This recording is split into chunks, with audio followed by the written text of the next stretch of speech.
कल हमने देखा था कि यहाँ तक हम लोगों ने देख लिया था 22वें श्लोक तक। वासांसि जीर्णानि यथा विहाय नवानि गृह्णाति नरोपराणि तथा शरीराणि विहाय जीर्णान्यन्यानि संजाति नवानि देहि। हम लोगों ने देखा था कि ये शरीर जो है वह किस तरह से एक शरीर को, आत्मा जो है किस तरह से एक शरीर को छोड़ करके दूसरे शरीर में प्रवेश करता है। इसका बहुत अच्छा उदाहरण इन्होंने दिया है, क्योंकि जैसे अपने पुराने कपड़ों को छोड़ करके नवीन वस्त्र धारण करता है, ठीक उसी तरह यहाँ भी आपको समझना चाहिए। जो देही जो है आत्मा नए उसके ओर स्थान करता है, इसके अतिरिक्त और कुछ नहीं है। लेकिन यह जो है यह कुछ अलग तरह का है। ये नैनम छिंदन्ति शस्त्राणि कह रहे हैं, जो कि न तो इसको शस्त्र के द्वारा काटा जा सकता है। नैनम दहति न एनम नैनम दहति पावकः, नहीं इसको कोई अग्नि जो है इसको जला सकता है, तो आग इसको जला सकती है। न च एनम क्लेदयन्ति आपः, न च एनम क्लेदयन्ति आपो, न ही इसको आप कहते हैं जल को, जल जो है इसको क्लिन्न कर सकता है, मतलब इसको भिगोना जो होता है, न तो उसको गला सकता है। न शोषयति मारुतः, और न ही हवा जो है इसको सुखा सकता है। इस तरह से ये अच्छेद्यो अयम दाज्यो अयम क्लेद्यो स्वस्य एव च, अगर इस तरह यह शरीर जो है न तो काटा जा सकता है, न जलाया जा सकता है, न गीला किया जा सकता है, और न ही सुखाया जा सकता है। आपने यत आदि पढ़ा होगा। अच्छेद्य, अशोष्य, अदाह्य, तो और किस तरह का ये नित्य सर्वगत स्थान अचलोयम सनातन है। यह नित्य है, सर्वव्यापी है, अचल है, स्थिर है, सनातन है। सनातन का अभिप्राय होता है कि परंपरा से जो चली आ रही हो, अर्थात अनंत काल से जो चलती आ रही, हम कहते हैं ना सनातन धर्म, वस्तुतः सनातन धर्मावलंबी है। तो बाद में आकर के अब ये एक अलग इशू बन जाता है कि ये हिंदुइज्म हो गया या अलग अलग जो बातें आने लगी है, वो तो बाद में आकर के एक रिलीजियस कॉन्सेप्ट कहा जाए या फिर पॉलिटिकल कॉन्सेप्ट कहा जाए, इस रूप में वो अलग अलग डेवलप हुआ। लेकिन अगर आप मोटे तौर पर देखें तो हम जो भी है सनातन है। अगर सनातन में हम लेते हैं तो जितना जो कुछ भी है वो सभी उसी में इंक्लूड हो जाता है। और ये चर्चा कभी अगर हम कंपैरेटिव रिलीजियंस का क्लास कभी हम लेंगे तो मैं बताऊंगा, क्योंकि कैसे ये जो धर्म है, धर्म का कॉन्सेप्ट कैसे प्रत्येक समय में परिवर्तन हुआ है या किया गया है। और ये बहुत अच्छा एक टॉपिक है। वो कभी मौका अगर लगा या कहीं पर लेक्चर हुआ तो मैं बताऊंगा। कि मैंने नालंदा यूनिवर्सिटी में कंपैरेटिव रिलीजियंस का कोर्स दिया, ऑफर किया था। उस समय में मैंने देखा था, चूंकि वहां पर एक इस तरह का माहौल था कि अलग अलग देश के बच्चे थे, उनका अलग अलग धर्म था। और जैसे हम यहाँ पर हिंदू धर्म को लेकर के होते हैं, स्ट्रिक्ट होते हैं, तो कहीं और स्ट्रिक्ट होते हैं। हमारे यहाँ तो थोड़ा लचीलापन भी है, उनमें बहुत ज्यादा स्ट्रिक्ट था। वो केवल 2-3 धर्म ही हम लोग जानते हैं, लेकिन जब आप पढ़ना शुरू करते हैं तो बहुत ही आपको एक सूची मिलती है अलग अलग प्रांत में, अलग अलग देश में, अलग अलग इसमें। और इसके साथ साथ दूसरी बात ये होती है कि जब धर्म के संदर्भ में आप चर्चा करते हैं तो एक अगर फिलॉसफी के स्टूडेंट आप रहे हैं और फिलॉसफी में भी स्पेसिफिकली अगर आपने धर्म दर्शन ये पढ़ा है तो आप बेहतर तरीके से समझ सकते हैं जो वस्तुतः आस्था और तर्क इन दोनों का क्या इंटर रिलेशन है। उसको आप व्याख्यायित बेहतर तरीके से कर सकते हैं जब आप धर्म की बात करने लगेंगे। तो वो बात अलग हो जाती है जो कि सामान्य रूप से सिर्फ आस्था या एक अंधत्व के साथ हम जब चर्चा करते हैं वो बात अलग होती है। लेकिन जब आप एक दर्शन के छात्र और कंपैरेटिव रिलीजियंस जो तुलनात्मक दर्शन जो है तुलनात्मक धर्म जो है इसके जो छात्र आप होते हैं तो आप अलग दृष्टि से धर्म को देखते हैं।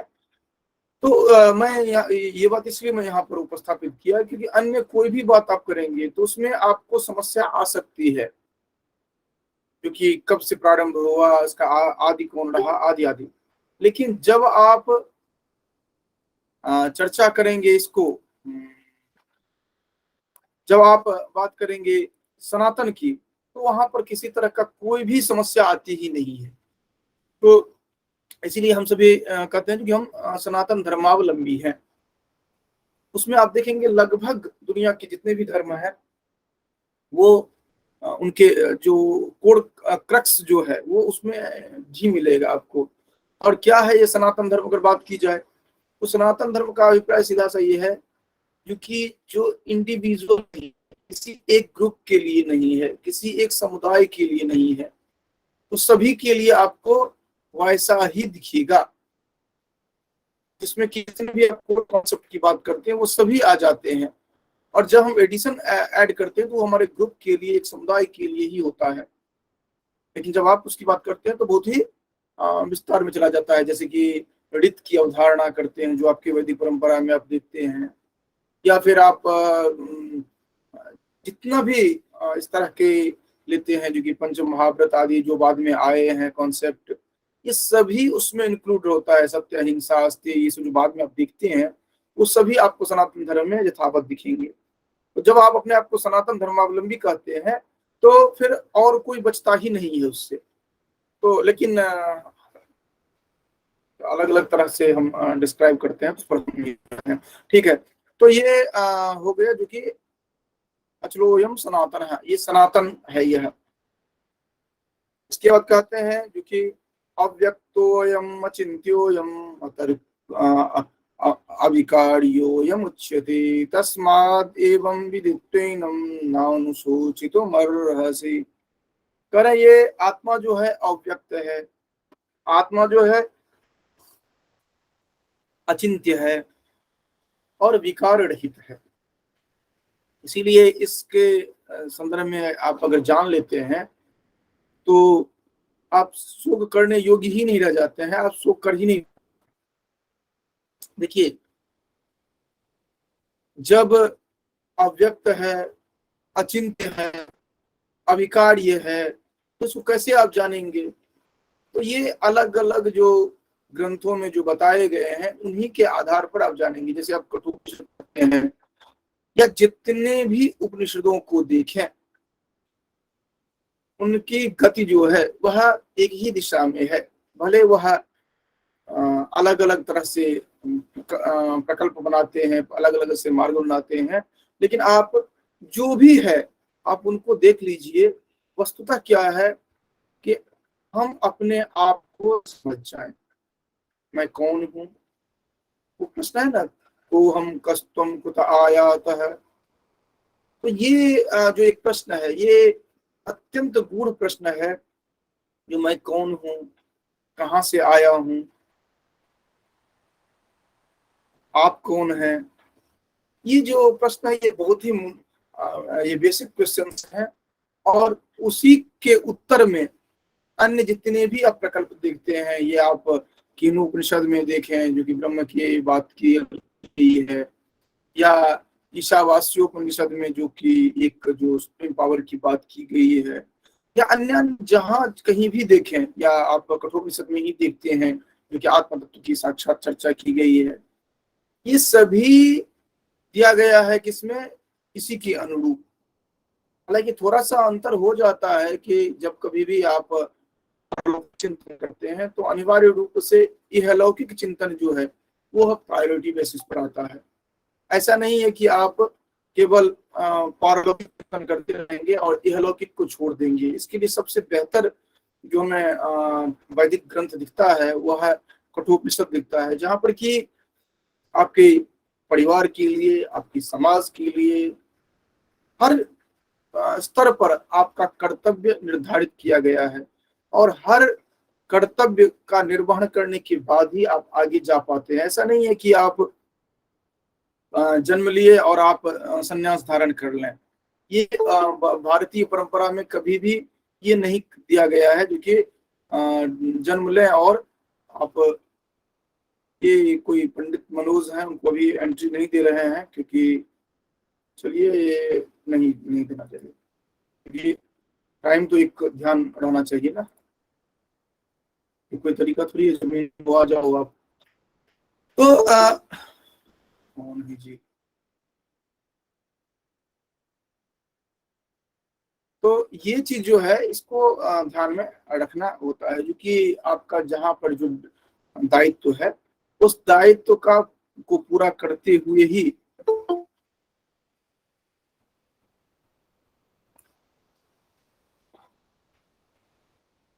दायित्व पूरा करते हुए ही आप पहुंचेंगे। तो ये जो बताया जा रहा है ये चिंतन है, सब कुछ है, लेकिन आप जब कठोपनिषद आदि में भी देखेंगे तो वहां पर इनको बताया गया है स्पष्ट रूप से, जो कि कैसे यह पूर्ण है, कैसे ही आप जान सकते हैं, ये पूरा विस्तृत विवरण वहां पर दिया गया है। तो इसके बाद हम आगे देखते हैं, क्योंकि अगला जो महत्वपूर्ण है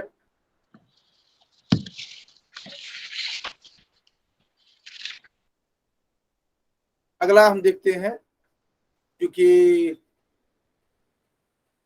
एक बीच में छूट रहा है क्या। हाँ, इसके बाद दिया गया है अथ चैनम नित्य जातम नित्यम मन्यसे मृतम तथापि त्वं महाबाहो नैवं सोचितुमर्हसि। होता क्या है कि जब आप किसी को कुछ समझाना चाहते हैं, ये खास करके मैनेजमेंट स्किल बहुत जबरदस्त है ये है, क्योंकि जब आप समझाना चाहते हैं किसी को कुछ बताना चाहते हैं, तो उसमें क्या होता है कि वह कई बार आपकी बात नहीं समझ पाता है। ये आप उत्तर रामचरितम में भी देखें, क्योंकि वहां पर कहते हैं वो अलग अलग तरह से शिक्षा, ये मालविका मित्रम में, क्योंकि अलग अलग तरह से शिक्षा दी जाती है, लेकिन छात्र का स्तर भी होता है जो कि अपने स्तर पर वो ग्रहण करता है। तो होता क्या है कि जब कभी केवल छात्र के लिए ही नहीं, आप किसी कंपनी में काम कर रहे हैं या कहीं पर आप अध्यापक हैं या जहां कहीं भी हैं, वहां पर सामने वाले को समझाने की कला आप में होनी चाहिए। और अभी तक क्या था, जो कि ये तो बता रहे थे, हाई लेवल की बातें बता रहे थे, जो कि अव्यक्त है, अचिंत्य है, आदि आदि। कारण कि एक मिनट के लिए आप मान लो जो कि नहीं, यह हमेशा जीवित होने वाला है, हमेशा जन्म लेने वाला है, हमेशा मरने वाला है। अगर यही मान लेते हो, क्योंकि आप किसी को समझाने के लिए उसके स्तर में उतर करके तभी आप समझा सकते हैं। मान लीजिए आप बहुत जानकार हैं, अध्यापक हों या फिर किसी इंस्टीट्यूशन में हो, क्योंकि हर व्यक्ति का अलग अलग रोल होता है। अभी आप लोग पढ़ रहे हैं तो कोई जरूरी नहीं है कि सभी प्राध्यापक ही बनेंगे, कोई अलग अलग क्षेत्र में जाएंगे, किसी अलग क्षेत्र में जाएंगे। तो जहां कहीं भी आप होते हैं तो आपको एक बहुत महत्वपूर्ण बात होती है मैनेजमेंट स्किल में, क्योंकि आप सामने वाले को आप कन्विंस कर सकें, आपका संप्रेषण ठीक से हो सके। और वो संप्रेषण कब हो पाता है, जब उसके स्तर पर पहुंच करके आप बात करते हैं। अभी क्या है, अर्जुन जान रहा है क्योंकि ये तो सभी मरने वाले हैं, हम क्यों यहाँ पर आए हैं युद्ध करने के लिए आदि आदि। तो उन्हीं की भाषा में समझा रहे हैं, अथच एनम, यदि आप मानते हैं कि नित्य जातम, एनम नित्य जातम मन्य से, अगर तुम इसको इस तरह मानते हो कि ये नित्य उत्पन्न होता है और नित्य मृत्यु को प्राप्त होता है, ऐसी स्थिति में भी नानुशोचन सोचित मरहसी, तो भी सोचने की जरूरत नहीं है। जब पता ही है जो कि सामने में तुम्हारे चाचा दादा आदि जो हैं उनको मृत्यु को प्राप्त होना ही है, तो भी युद्ध करो। अगर ये नित्य है जो कि नहीं हमेशा रहेंगे ही, तो भी सोच शोक करने की जरूरत नहीं है। अगर तुम्हें पता ही है जो कि इनको मरना ही है, तो भी शोक करने की जरूरत नहीं है, क्योंकि जातस्य हि ध्रुवो मृत्युर्ध्रुवं जन्म मृतस्य च तस्माद् परिहारार्थे नानुशोचितुमर्हसि। करें, जब तुम्हें पता ही है जो कि ये मरने वाले हैं, अगर इतना ही पता है तुम्हें, तो ये भी जानते हो कि जो जन्म लिया है उसकी मृत्यु अवश्यंभावी है। जो जिसकी मृत्यु हुआ है वह अगले वह अन्य योनि में वह पुनः आएगा। जातस्य ध्रुवो मृत्यु ध्रुवम जन्म मृतस्य च, जो मृत्यु को प्राप्त हुआ है उस जन्म जो है वह अनिवार्य रूप से निश्चित है। हालांकि इसमें अंत में ये भी है कि वो शिव सायुज्य को प्राप्त हो जाता है या परम धाम को प्राप्त हो जाता है, जैसे आप कठोपनिषद में पढ़ते हैं, क्योंकि वो परम धाम को प्राप्त हो जाता है, विष्णु लोक को प्राप्त हो जाता है। तो इस तरह आप देखते हैं। तो करें तस्मात् अपरिहार्य थे, जो कि अपरिहार्य जो है इसके संदर्भ में वैसे भी तुम शोक नहीं करना चाहिए। शोक तो वहां होता है ना जो जिसका प्रतिकार किया जा सके, और ये तो अपरिहार्य है, आज तक कोई प्रतिकार नहीं कर पाया है। अब यहाँ पर बिल्कुल अलग तरह से चर्चा कर रहे हैं, करें अव्यक्तादीनि भूतानि व्यक्त मध्यानि भारत अव्यक्त निधनान्येव तत्र का परिवेदना। जितने भी प्राणी हैं ये जन्म से पहले अप्रकट थे, अव्यक्त थे। अब ये सांख्य फिलोसफी आपने पढ़ा है, थोड़ा वहां पर पुट समझ सकते हैं। अव्यक्त थे और मरने के बाद भी, लय के बाद भी ये क्या हो जाएंगे, अप्रत्यक्ष हो जाएंगे, अप्रकट हो रहेंगे। ये जैसे हमारे जो भी पूर्वज थे, आप जो नहीं रहे हैं उनके संदर्भ में आप चिंतन करिए, आप उनके साथ कितने खुश थे, कितने सारी घटनाएं आपको ध्यान है उनके साथ। आज वो नहीं है, केवल स्मृति पटल मात्र पर हैं। और नहीं है यही बात नहीं है, अब अनंत काल तक वो नहीं रहेंगे हमारे साथ। और यही चीज आप जो अभी पैदा नहीं हुआ है उसके संदर्भ में देखिए, क्योंकि वो अनंत काल से नहीं है, लेकिन वह आगे उपस्थित हो सकता है। तो ये जो बातें कह रहे हैं जो कि व्यक्त, ये अव्यक्त और फिर मध्य में व्यक्त और फिर अव्यक्त, ये जो एक सीक्वेंस बताया गया है, ये सीक्वेंस समझना चाहिए, क्योंकि उसके मध्य में परिवेदना किस तरह की, शोक किस लिए, जब वो होगा ही मध्य में है ही नहीं, तो फिर उसके लिए शोक कहाँ की बात है। हम आज यहाँ पर हैं, जन्म से पूर्व हम नहीं थे, मृत्यु के बाद हम नहीं रहेंगे, और इसके संदर्भ में कुछ नहीं कर सकता है। इवन यहाँ तक कि विज्ञान इतना आगे बढ़ा है, लेकिन विज्ञान भी कुछ नहीं कर सकता है।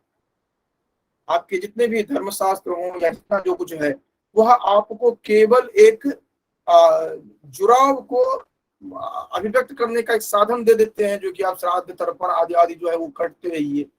लेकिन वस्तुतः हकीकत यही होता है कि वह उस दिन के बाद, जिस दिन मृत्यु को प्राप्त हुए और उसके बाद वह आगे चले गए तब उनका नश्वर समाप्त हुआ, उसके बाद वो नहीं है इस संसार में। और जो जन्म नहीं लिया है वो नहीं है संसार में। तो जो जन्म नहीं लिया है उसके संदर्भ में आपको कोई चिंतन ही नहीं होता है, और जो मृत्यु को प्राप्त हो गया है उसके संदर्भ में भी आप कुछ चिंतन नहीं कर पाते हैं, कोई परिवेदना। हाँ, केवल यही होता है कि आपके साथ नहीं है। और यहाँ भी एक बात ध्यान देंगे, वो भी इसलिए नहीं है कि वो नहीं है इस कारण से आपको कष्ट हो रहा है, वो सिर्फ कष्ट इसलिए हो रहा है कि वो आपके साथ नहीं है इस कारण से कष्ट हो रहा है। नहीं तो संसार में तो अनंत व्यक्ति प्रत्येक दिन मृत्यु को प्राप्त होते हैं, आपको तो कष्ट नहीं होता है। अगर प्राणी के जाने के कारण ही आपको कष्ट हो रहा है, परिवेदना हो रही है, तो वो तो रोज मृत्यु को प्राप्त होते हैं। आप एम्स के रेड बिल्डिंग जो है उसके समक्ष जाकर देख लीजिए, प्रत्येक दिन के कितने व्यक्ति सुसाइड जी को प्राप्त होते हैं। लेकिन आपको तो कष्ट नहीं होता है। आपको कष्ट क्यों हो रहा है? क्योंकि उनके साथ आपका लगा, उनसे आपका जुड़ाव था। बस आप अपने स्वार्थ के कारण आपको कष्ट हो रहा है और कुछ नहीं है। वो जो मोह आपका है उससे हो रहा है कि मेरे दादाजी थे, मैं उनके साथ होता था, मेरी दादी थी, मैं उनके साथ होता था, इस कारण से हो रहा है। नहीं तो आपके भी तो दादाजी थे, आपके भी दादाजी नहीं रहे, हमें क्या कष्ट होता है? क्योंकि हम उनके साथ अटैच नहीं थे। तो ये हमारा जो मोह है वही परिवेदना में आकर के परिवर्तन होता है। ये कह रहे हैं क्योंकि जो अव्यक्त रहा है, मध्य में व्यक्त हुआ है, और फिर निधन के बाद फिर वो अव्यक्त हो जाता है, तो इसके लिए परिवेदना की कौन सी बात हो जा रही है? अब कह रहे हैं जो कि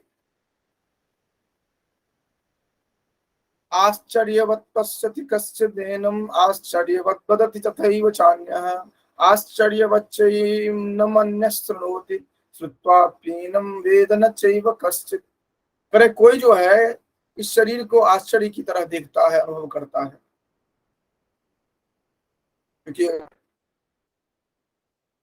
वैसे भी देखा जाए, एक मानव शरीर जो है या कोई भी आप पशु पक्षी को की ही बात करें या किसी की भी बात करें, एक जीव के शरीर का स्ट्रक्चर किस तरह से परमात्मा के द्वारा डिफाइन किया गया है, कैसे बनाया गया है, ये अगर आप देखें तो आपको बहुत ही आश्चर्य होगा।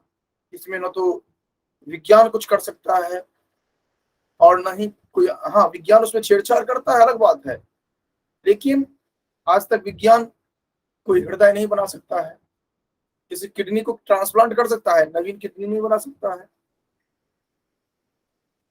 टेस्ट बेबी की बात करें या की बात करें, वह प्रकृति द्वारा जो प्रदत्त है उसी को आधार मान करके उसमें छेड़छाड़ करता है, वह बना नहीं पाता है कुछ। तो ये एक बहुत बड़ा आश्चर्य है जो कि यह आत्म तत्व, ये तो शरीर की बात मैंने की, यहाँ पर हम कह रहे हैं जो कि आत्म तत्व की, आत्म तत्व जो है इसको एक बहुत ही आश्चर्य के साथ देखा जा सकता है। वस्तुतः है क्या ये? क्योंकि आप केवल पढ़ते हैं, सुनते हैं, लेकिन वस्तुतः है क्या है ये कोई नहीं जानता है। दूसरा वह व्यक्ति जो है वह उसको इस तरह वर्णन करता है कि जैसे उसने देखा ही हो, जैसे आप कठोपनिषद आदि में देखिए, वहां पर आत्मा की चर्चा जो किस तरह की गई है, उदाहरण दे करके जो अन्य जगह टेक्स्ट में भी देखते हैं। कोई देखता है, कोई इसके संदर्भ में बोलता है, देखता है मतलब अनुभव करता है, कोई बोलता है, और अन्य जो है इसको आश्चर्य की तरह सुनता है। आपने सुना तो आपको यहां से लगता है जो है ये आत्म तत्व है क्या?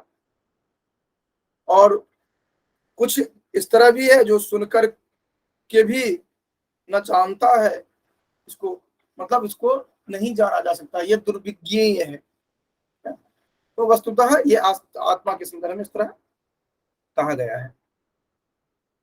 इसके बाद कहा गया है देहि नित्यमवध्योऽयं देहि सर्वस्य भारत तस्मात् सर्वाणि भूतानि न त्वं शोचितुमर्हसि। करें ये देही जो है यह अवध्य है और नित्य है, अवध्य है, इसीलिए सभी प्राणियों के लिए जो यह प्राण है, इसके संदर्भ में तुम्हें शोक नहीं करना चाहिए। तो करना क्या चाहिए, तो ये भी बता रहे हैं, स्वधर्ममपि चावेक्ष्य न विकम्पितुमर्हसि धर्माधियुद्धात् श्रेयोऽन्यत् क्षत्रियस्य न विद्यते। अब बता रहे हैं जो तुम्हारा कर्तव्य है। यहाँ पर ब्राह्मण, क्षत्रिय, वैश्य, शूद्र, इन सब की बात जो इस रूप में किया गया, छात्र धर्म आदि की बात जो की गई है, वह आगे चल करके इसके जो वर्ण जो रहा है, वर्ण अर्थात जिस तरह का जिसका जो रहा है, उसी के अनुरूप उसको किया गया है। हालांकि ये बहुत एम्बिगुअस टॉपिक है, जो कि जाति, धर्म, ये सब बहुत ही एम्बिगुअस टॉपिक है, और इसके संदर्भ में स्पष्ट रूप से आप कुछ कह नहीं सकते हैं, क्योंकि आपकी बंदिशें बहुत अधिक होती है। नहीं तो अगर उन्मुक्त रूप से चर्चा की जाए तो बहुत कुछ में चर्चा हो सकती है, बहुत कुछ चर्चा की जा सकती है, लेकिन आप रिस्ट्रिक्शंस को देखते हुए आप चर्चा नहीं करते, और कोई नहीं चर्चा करना चाहता है इस संदर्भ में। अर्थात वस्तुतः जो बात है वह है, चर्चा हम नहीं करते हैं, हम उसी तरह उसको तोड़ मरोड़ करके प्रस्तुत करते हैं जो यहाँ पर हमारा जो हमारी नियमावली जो है, हमारा जो शासन पद्धति है, वह जिस तरह से चाहती है उसी अनुरूप जो भी व्याख्या करने वाले हैं वो करते हैं। लेकिन अगर आप तटस्थ होकर के देखें तो कुछ आप इसमें देख पाएंगे। तो स्वधर्ममपि चावेक्ष्य न विकम्पितुमर्हसि धर्माद्युद्धात् श्रेयोऽन्यत् क्षत्रियस्य न विद्यते। आप कहेंगे आप क्यों नहीं चर्चा कर रहे हैं, तो मैं भी यहाँ पर ऑन रिकॉर्ड हूँ, ठीक है, इसीलिए मैं ये चर्चा नहीं करूंगा उस समय में। तो कह रहे हैं क्योंकि ये आप अपने धर्म को देख करके जो भय नहीं करने योग्य है, वहां पर भय मत करिए, क्योंकि क्षत्रिय के लिए धर्मयुक्त युद्ध जो है, उससे बढ़कर कोई भी कल्याणकारी कार्य कर्तव्य नहीं है। धर्म्याधि युद्धात् श्रेयो, यहाँ पर स्पष्ट रूप से कह रहे हैं क्योंकि वह युद्ध किस तरह का होना चाहिए, धर्म्यात् अर्थात धर्म समय में युद्ध से बढ़ के कुछ नहीं है, तो धर्मयुक्त की बात की गई है। हालांकि वहां पर पूर्ण रूप से अधर्मयुक्त ही चलता है। पूरा कुरुक्षेत्र में जितना भी आप देखेंगे वहां पर अधर्म का ही बोलबाला देखेंगे। वो कृष्ण हर कुछ जानते हुए करवाए हों या कर्मफल की बात की गई हो,